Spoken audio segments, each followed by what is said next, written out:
Welcome to Motherhood and ADHD. I'm your friend, Patricia Sun. My mission is to be a lighthouse for mothers with ADHD, helping you find your path to success by learning to appreciate your ADHD as an asset. I'm seeking to change the paradigm that ADHD means your life is doomed to be a hot mess. So I'm sharing strategies and encouraging you in your pursuit of happiness to love who you are every day of your ADHD life.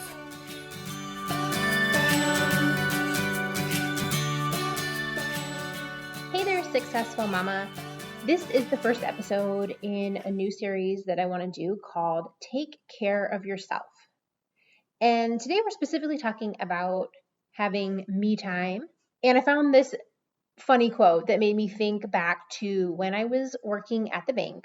The quote is by Anne Lamott, and it says, "Almost everything will work again if you unplug it for a few minutes, including you." There was a special printer that was used for printing money orders and cashier's checks. And obviously, if you're coming in to get a cashier's check, you are trying to pay for something important, like maybe you're trying to buy a car, or this was for purchasing your house. And I cannot tell you how many times this stupid printer would break. And it didn't matter what branch I was in, because I probably had worked in 10 different branches. They all had the same printer that was from the Fred Flintstone age, and they were constantly not working. And every time you would call the help desk, the first thing they would say to you is, "Okay, well, let's unplug it and replug it back in." And after you've called the help desk the 50th time because your printer's broken, you're like, "I obviously already did that and it's still not working. That's why I called and sat on hold for 10 minutes to figure out why this thing isn't working." Well, this customer stares daggers into the back of my head because I can't figure out why it's broken. But it is very true. I mean, that did solve the problem a good, probably 3 out of 4 times it was being grumpy. But what does that have to do with us? As moms, we are the chief caregiver of our house. And I think a lot of times we hear that word caregiving and we think of people who are taking care of, someone who's really sick or elderly. But that's what we do every day. Being a mom is being the caregiver of your family. So I went and did a little research, and the Journal of Social Work had this article written by professors from the University of Pittsburgh, and I'll link to this on my site in case you want to go back and look at it. But research shows that caregiving roles are stressful and burdensome. Caregiving has all the features of chronic stress experience. They are unpredictable roles. They are uncontrollable roles. It creates a lot of physical and psychological strain, and the stress then bleeds into other areas of your life. And I know we're all sitting here going, duh, that's so obvious. Why is this even an article written by scientists? But it's important to have that fact recognized that this is true. It has been verified.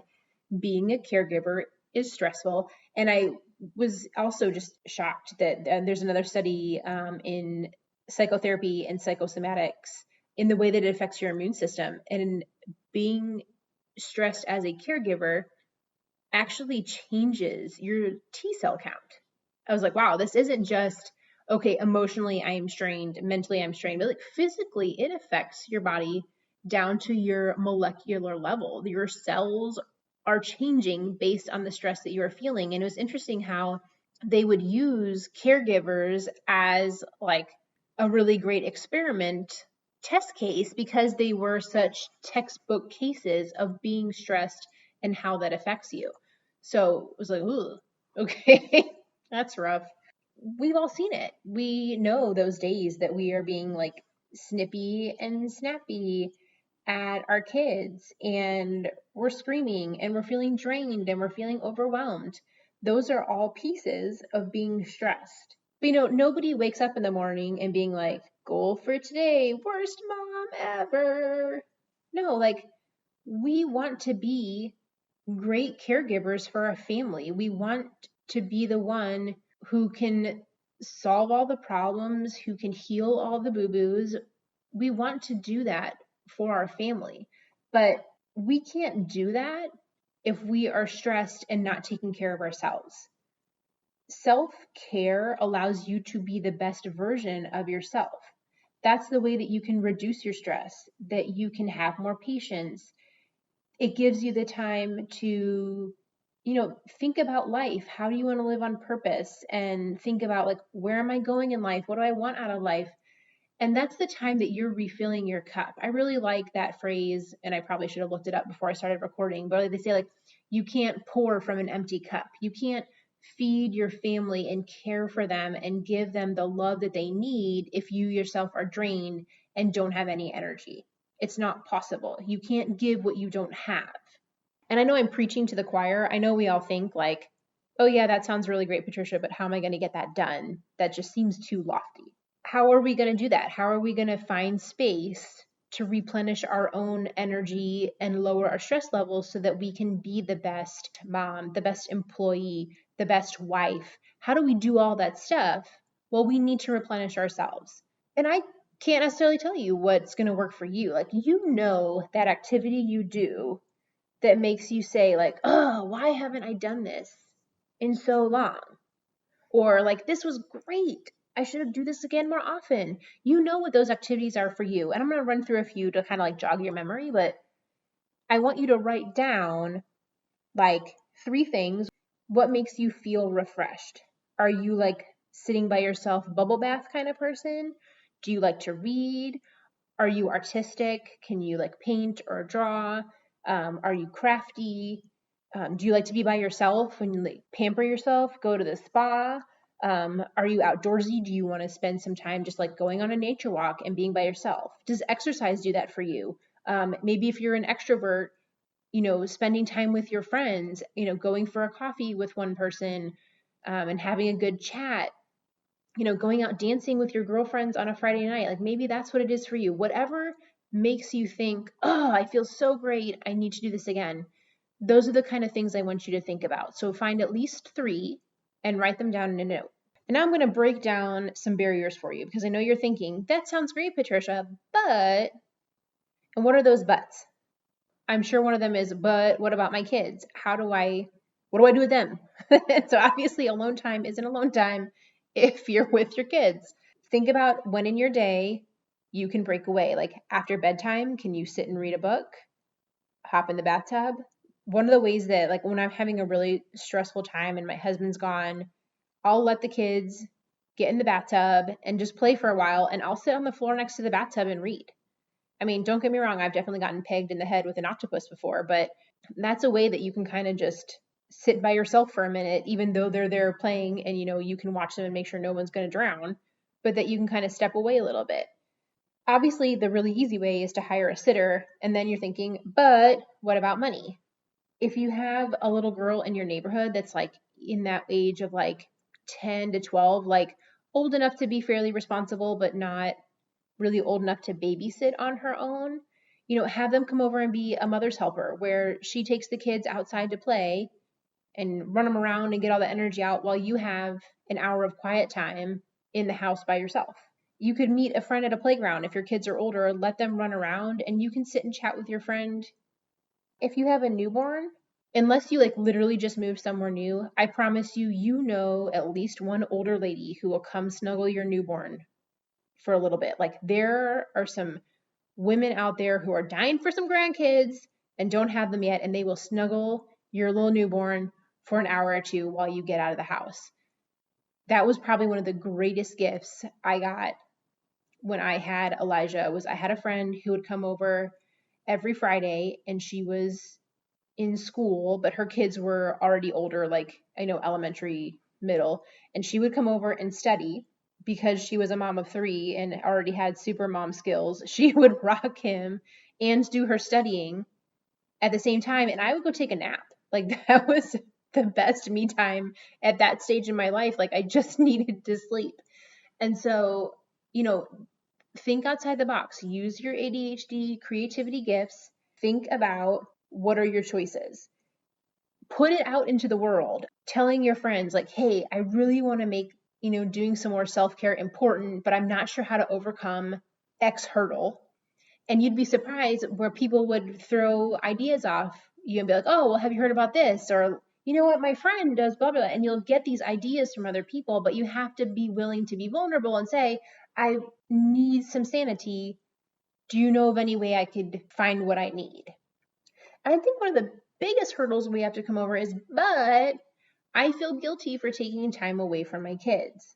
You are going to have to continually repeat to yourself that you are not being selfish in taking some time to do what is best for you. I'm going to get a little hyped up and bossy here, but sometimes that's what we need to really hear something. It is not selfish, because in order to be the best mom that you can be, again, you have to replenish your cup. You cannot go for the next 18 years that your child is alive without taking care of yourself. It literally is not possible. You cannot do it. It doesn't matter what is going on. If you don't ever take care of yourself, you will not make it to the 18 years. You have to take care of yourself. It is okay to ask for help. It is okay to say, I need help. And if that first person doesn't help you, then you find someone else. I need help. I need help. I need help. You have to keep reaching out until you find someone who will listen, because you cannot make it 18 years without taking care of yourself. It's not possible. It doesn't matter what you're struggling with. You'll have to figure out a solution. Being angry about it and being frustrated by it does not change the fact that you still have to do it. You have to find a way to take care of yourself. So this is Patricia giving you permission to figure out how this is going to work. It's all about making it a priority and being creative in your problem solving. So I know you can do this. So what I want you to do is figure out one of those 3 things on the list, and I want you to schedule it for next week. Put it in your calendar. Even if you're at the point where you don't have 2 pennies to rub together, you can, after your kids go to bed, sit, put on some peaceful music, and do a little quiet time. You can figure this out. It can happen. I have faith in you, and I know you can do it. Once you write that on the calendar, you will keep that commitment to yourself. You will honor it, and you will look at it as a way to keep your mental health together. Then I'm going to ask you to do the same thing. That second item on your list, I want you to schedule it for the week after that. Then I want to take you the same thing. The third one, put it on the week after that. I want you to do this for 3 weeks in a row, even if you only take 10 minutes. And I want you to see at the end of those 3 weeks the difference that it has made in how you're feeling. As you start to grow that habit, you will see the other ways that you can make things work.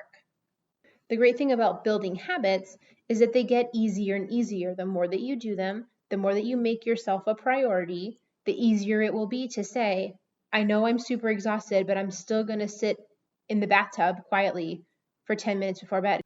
Because you know what? If you have time to scroll through Facebook before you go to sleep, you can certainly use that 10 minutes of Facebook time to put towards healing yourself and having mental clarity by doing something simple like a bubble bath, do yoga for 10 minutes, whatever it is. You can make it happen. I have faith in you, and I need you to tell me what it is that you did for yourself this week. Send me a message on social media and let me know at Motherhood and ADHD. All right, successful mama. I'll talk to you soon. Hey, successful mama. Could you do me a favor? Could you please go to whatever platform you're listening on and leave me a review and give me all the stars? Not only does it make me feel special and loved, but it helps grow the audience so that you and I can connect with all the mamas out there and give them encouragement with their ADHD.